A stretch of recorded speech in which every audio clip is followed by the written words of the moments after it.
শিবপুরাণ প্রথম অধ্যায়। দেবর্ষি নারদ ঢেকিতে চড়েন। ঢেকিতে চেপে 14 ভুবন ঘুরে ঘুরে বেড়ান।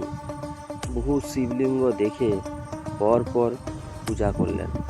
তারপর তার মনে মহাত্মা শিবের তথ্য জানবার ইচ্ছা জাগ্রত হলো।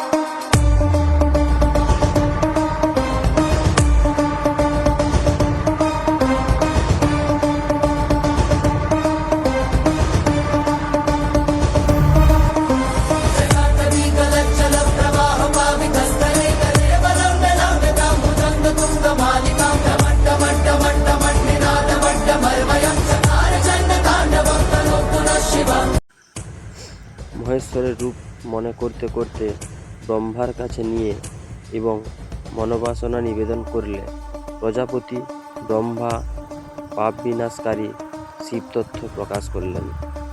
পরবর্তীকালে সেই তথ্য দেবর্ষি নারদ তার শিষ্য মহামুনি বেদব্যাসকে শিক্ষা দেন।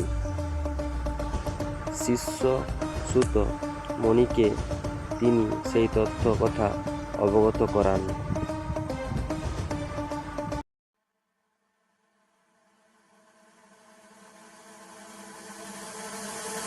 जलाधवीगगज्जलप्रवाहपावितस्तरे गलेवलम्ब्यलम्बिताम्बुजं कपालिकामट्टमट्टमट्टमन्निनादमट्टमर्वयुच्चकार चण्डताण्डवं तनोतु नः शिवः शिवः।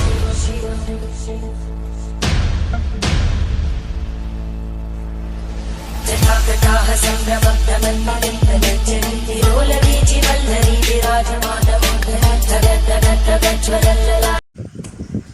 সুতমুনি পরবর্তীকালে নৈমিষারণ্যবাসী মুনিগণের প্রশ্নের উত্তরে দেবাদিদেব মহেশ্বরের সব বিচিত্র লীলা কীর্তন করেন। জগতে কিরূপে নির্গুণ মহেশ্বর সগুণ হলেন, জগৎ সৃষ্টির আগে, জগতের স্থিতিকালে আর প্রলয় হলে তিনি কিভাবে থাকেন, তিনি কিভাবে প্রসন্ন হন, প্রসন্ন হলে কেমন ফলদান করেন, এই সব প্রশ্নের উত্তর এবং নানা তত্ত্বকথা এই সেই পুরাণে বর্ণিত হয়েছে। নমো ভূতনাথম নমো প্রেতনাথম নমঃ কালকালম নমঃ রুদ্রমালম नमः कालिका प्रेमलोलं करालं नमो भैरवम् काशिका क्षेत्रपालम्।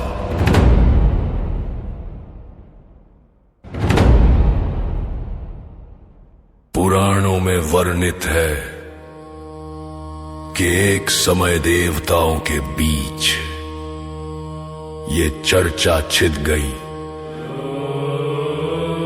कि त्रिदेवों ब्रह्मा विष्णु और महेश में सबसे श्रेष्ठ कौन है। इस पर कई मतभेद हुए और अंत में सभी देव